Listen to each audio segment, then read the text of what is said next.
நாம் இன்றைக்கி பார்க்க போகிறது ரொம்ப சிம்பிளான இன்ஸ்டன்ட் கோதுமை மாவு ஹல்வா தான் பார்க்க போகிறோம். இதுக்கு தேவையான பொருட்கள் கொடுத்துருக்கேன், நீங்கள் பார்த்துக்கலாம். 3 பொருள் மட்டும்தான் தேவைப்படும். ரொம்ப டேஸ்ட்டாக இருக்கும். அதுக்கு முதல்ல 1 கப் சர்க்கரை எடுத்துக்கலாம், 1 கப் தண்ணி ஊற்றிக்கலாம். இதில் வந்து பார்த்திங்கன்னா இதை 3 நிமிஷம் மட்டும் பாயில் பண்ணால் போதும். நீங்கள் கம்பி பதம் அப்படியெல்லாம் வந்து இதுக்கு எதுவுமே தேவை கிடையாது. சர்க்கரை பிடிக்காதவங்க ஒன்றும் பிரச்சனையே இல்லை, நீங்கள் வெல்லம் கூட போட்டுக்கலாம்.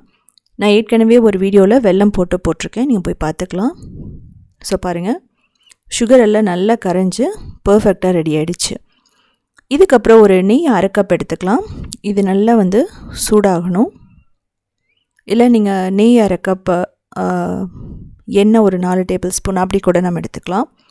இல்லைன்னா ஆயில் 1/4 கப், நெய் 1/4 கப் கூட எடுத்துக்கலாம், ஒன்றும் பிரச்சனை இல்லை. ஸோ இப்போ இது நல்லா மெல்ட் ஆகணும். ஸோ நமக்கு பர்ஃபெக்டாக மெல்ட் ஆனதுக்கப்புறமா நம்ம கோதுமை மாவு போடுறோம்.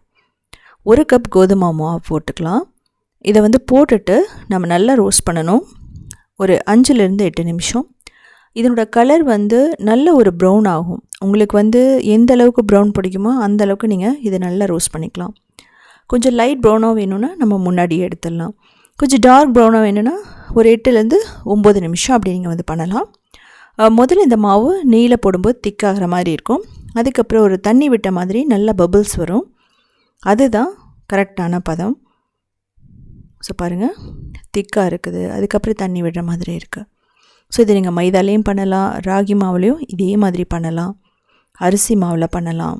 ஸோ எல்லாமே வந்து அந்த சேம் மெத்தடு தான். டேஸ்ட் வந்து ஒவ்வொன்றுக்கும் ஒவ்வொரு மாதிரி வேரி ஆகும். ஸோ பாருங்கள், இப்போது நமக்கு இந்த பபிள்ஸ் மாதிரி வந்துடுச்சுன்னா ரொம்ப கரெக்டான பதம். உங்களுக்கு பார்த்தாவே தெரியும், கலர் மாதிரி இருக்குது. அது மட்டும் இல்லாமல் அந்த பேனில் வந்து பார்த்திங்க அப்படின்னா ஒட்டாமல் இருக்குது. இப்போ நம்ம என்ன பண்ணலான்னா, இந்த சுகர் சிரப் அதை வந்து ஊற்றி நம்ம மிக்ஸ் பண்ணிக்கலாம்.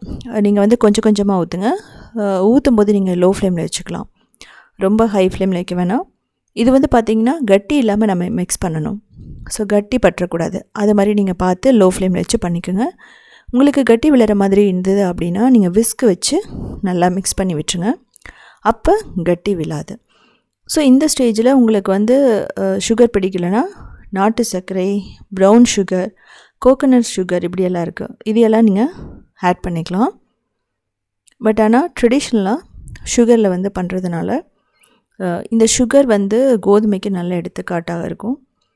வெல்லம் அப்படி தான் நல்ல டேஸ்ட் வரும், நாட்டு சர்க்கரை நல்ல டேஸ்ட் வரும். அதுக்கப்புறம் கருப்பட்டி வந்து பார்த்திங்கன்னா நல்ல ஒரு பிளாக் கலரை கொடுக்கும். ஸோ அதுவும் கூட சீக்கிரமாக நான் வீடியோ போடுறேன். ஸோ இது மாதிரி பேனில் ஒட்டாமல் வந்துருச்சு.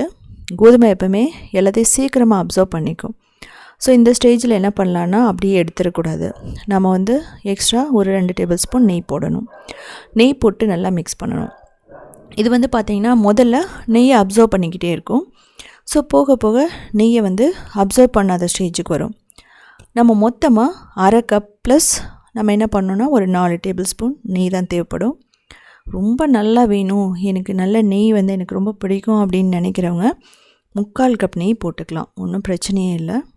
இல்லை நெய் எனக்கு குறைவாக தான் வேணும்னா நீங்கள் 1/2 கப்லேருந்து குறைச்சி நீங்கள் ஒரு 1/4 கப்போ 1/3 கப், அதாவது 80 கிராமோ அப்படி வந்து நீங்கள் போட்டுக்கலாம். ஸோ பாருங்கள், நல்லா வந்துருச்சு, பர்ஃபெக்டாக நமக்கு ரெடி ஆகிடுச்சு. இதுக்கப்புறம் இதில் நம்ம ஏலக்காய் பொடியெல்லாம் போடுவோம். நெய் ஏலக்காய் பொடி போட்டுட்டு நம்ம நல்லா மிக்ஸ் பண்ணதுக்கப்புறம் ஆஃப் பண்ணிவிடுவோம். இது வந்து பார்த்திங்க அப்படின்னா ஒரு 1 வீக் வரைக்குமே நமக்கு கெட்டு போகாது. ஃப்ரிட்ஜில் வச்சுட்டு நீங்கள் தேவையானப்போ என்ன பண்ணணுன்னா, டைரெக்டாக அப்படியே சாப்பிடக்கூடாது. நம்ம வந்து அவனில் வச்சுட்டு நம்ம ஹீட் பண்ணி சாப்பிட்லாம், இல்லைனா ஒரு பவுலில் போட்டுட்டு நம்ம அதை சூடு பண்ணி சாப்பிட்லாம். ஸோ இது மாதிரி தான் நீங்கள் எந்த ஹல்வாமையுமே பண்ணணும். ஏன் அப்படின்னா வின்டர் சீசனில் ஹல்வா வந்து நம்ம செஞ்சு வைக்கும்போது நெய் போட்டிருக்கனால அது பட்டர் மாதிரி மாறிடும், டேஸ்ட் மாறும்.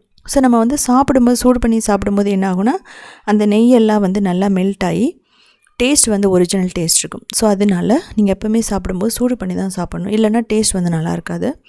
ஸோ நீங்கள் அதை வந்து ஃபாலோ பண்ணிக்கலாம் எப்போவுமே. ஸோ பாருங்கள், அப்படியே வந்து கரண்டியிலேருந்து எடுத்தோன்னே விழுகுது. ஸோ செஞ்சு பார்த்துட்டு கமெண்ட் பண்ணுங்கள். இதே மாதிரி நிறைய ரெசிபீஸ் வேணும்னா ஸ்டீம்டு சேனல் பாருங்கள். க்ரியேட்டிவ் வேர்ல்ட்னு இன்னொரு சேனல் இருக்குது. அதில் வந்து 1800 ரெசிபீஸ் போட்டிருக்கோம். இன்னொன்று சவுத் இண்டியன் ஃபுட்ஸ் .inங்கிற இன்னொரு வெப்சைட்டும் இருக்குது. அதில் வந்து கிட்டத்தட்ட ஒரு 5000 ரெசிபீஸ் பக்கமாக ஸ்டெப் பை ஸ்டெப் ஃபோட்டோஸோடு போட்டிருக்கோம். அதையும் நீங்கள் பார்த்து தெரிஞ்சுக்கலாம்.